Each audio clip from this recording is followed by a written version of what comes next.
Welcome to the audio version of our newest report. We hope you enjoy it.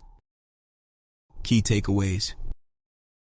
Initial access was via a password spray attack against an exposed RDP server, targeting numerous accounts over a 4-hour period. Mimikatz and Nearsoft were used to harvest credentials, with evidence of LSAS memory access. Discovery was accomplished using living off-the-land binaries, as well as advanced IP scanner and NetScan. RClone was used to exfiltrate data to a remote server using SFTP. The threat actor deployed RansomHub ransomware network-wide, which spread over SMB and was executed using remote services. The DFIR report services. Private threat briefs, 20-plus private DFIR reports annually. Threat feed focuses on tracking command and control frameworks like Cobalt Strike, Metasploit, Sliver, etc. All intel includes everything from private threat briefs and threat feed, plus private events, threat actor insights reports, long-term tracking, data clustering, and other curated intel.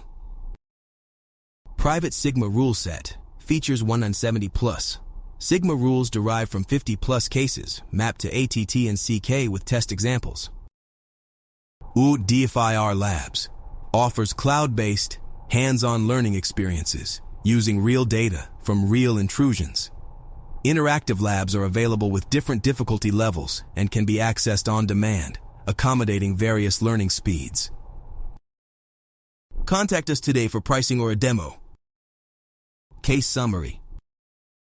This intrusion began in November 2024 with a password spray attack targeting an internet-facing RDP server. Over the course of several hours, the threat actor attempted logins against multiple accounts using known malicious IPs based on OSINT. Several hours later, they then logged in via RDP with one of the previously compromised users and ran a series of discovery commands, including various net commands to enumerate users and computers. Credential access tools, specifically Mimikatz and Nearsoft Credentials File View, were used to extract stored credentials and interact with LSAS memory. Approximately 2 hours after initially authenticating to the beachhead host, the threat actor used RDP to move laterally to 2 domain controllers. Once on the domain controllers, they accessed the Windows administrative tools via the Graphical User Interface (GUI) to examine the DNS management console. Simultaneously, the threat actor continued to access additional servers and endpoints, conducting similar activities, namely reconnaissance via net commands and credential harvesting using Mimikatz throughout the environment. During this same time frame, Advanced IP Scanner was downloaded via the Microsoft Edge browser, and a network scan was initiated from the beachhead host. The threat actor then continued lateral movement to additional hosts targeting backup servers, file servers, hypervisors, and more domain controllers. They utilized Mimikatz across several of these hosts, outputting CSV files named for the child domains the hosts belonged to.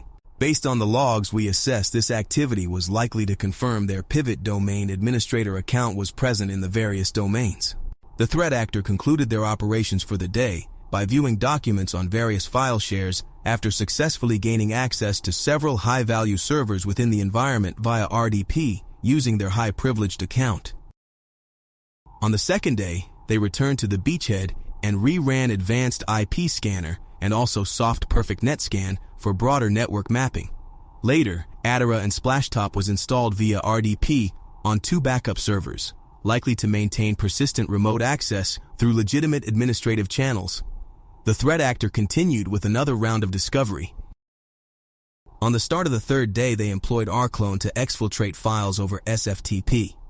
The RClone setup used helper scripts and was configured to include specific file types, such as documents, spreadsheets, emails, and image files.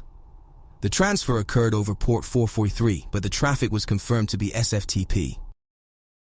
On the 5th day, the threat actor returned via Splashtop installed on one of the backup servers.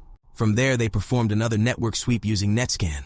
They then used RDP to connect to several hosts, including domain controllers where several user passwords were reset.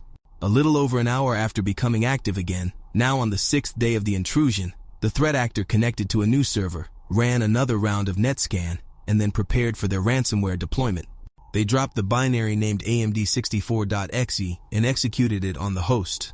This started a chain where files on the local host were encrypted, but it also reached out to remote hosts to transfer a copy of the ransomware over SMB and then execute that file on the host using a remote service. Once ran, the ransomware tried to kill any running virtual machines, set up permissive symlinks, delete shadow copies, and clear event logs. Following this, files were encrypted, and a note linking the ransom to the RansomHub group was dropped. The time to ransomware, TTR, for this intrusion was around 118 hours over 6 calendar days. The next section of the report is not attainable in an audio format. Therefore, we recommend visiting the site on a computer when you have time. A link to the full report is in the description. Thank you for listening.